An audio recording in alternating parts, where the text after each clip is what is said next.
this is every thread from That's Middle Practice channel at YouTube. And the reviews keep rolling and rolling and rolling. And today I am reviewing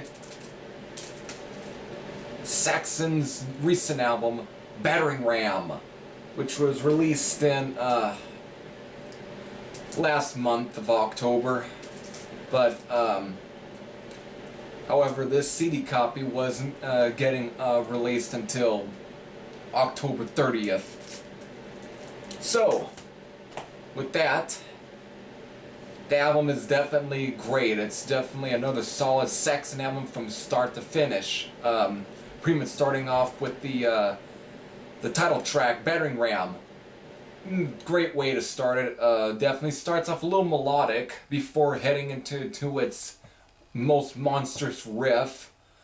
Definitely a good one. Second track, which is The Devil's Footprint, starts off with a bit of a spoken word, which is actually spoken by Hell's recent vocalist,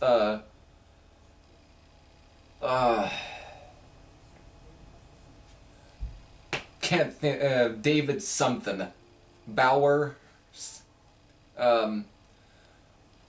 Before going into definitely one of the best tracks off the album. Definitely good one. Then you still got your typical sort of Saxon tracks. You got like Destroyer, Hard and Fast, Eye of the Storm, and just to name a few for some songs. Then you also got some of the slower tracks like Queen of Hearts. Even all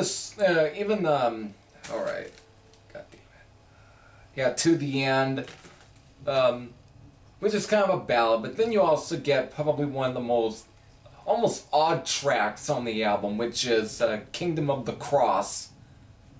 Hope I'm correct.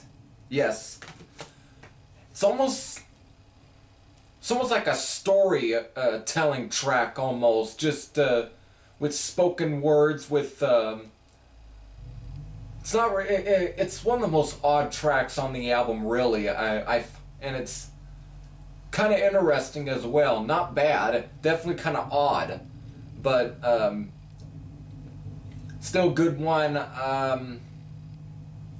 Really, there really isn't a bad track on the album. And also, if you had gotten the CD copy, you get an extra track called Three Sheets to the Wind, the drinking song. Sounds like classic Saxon, pretty much back to that sort of classic sound that they made best for in the early part of the 80s when they were one of the starters of the new wave of British heavy metal. Definitely a good one. Really, like again, there really isn't a bad song on here. It's definitely classic Saxon, but the writing is still in that dark vein that was introduced on the Unleash the Beast album. Definitely kind of even back to that sort of sound in some ways. It's just keeping that sound intact. And also, album was produced by Andy Sneap, who is best known for working with the recent Accept, Megadeth, and even was also a guitar player for British thrash band Sabbath. But other than that, solid sax sound from start to finish.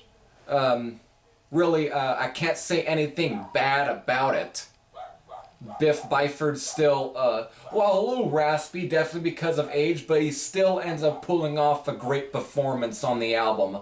Even though you can say about Doug Skerritt and Paul Quinn and Nigel Glockler, all good musicians, and they just pull off a great performance on the album. So, pretty much ends this review, really. If you haven't heard the Saxon album yet and want to know what to expect, you probably weren't paying attention all too much to my review because it's still Saxon. It's like the saying with it's Motorhead and it's AC/DC. It's the Rods. It's Anvil. You know what you're gonna get really most of the time. Still, great album.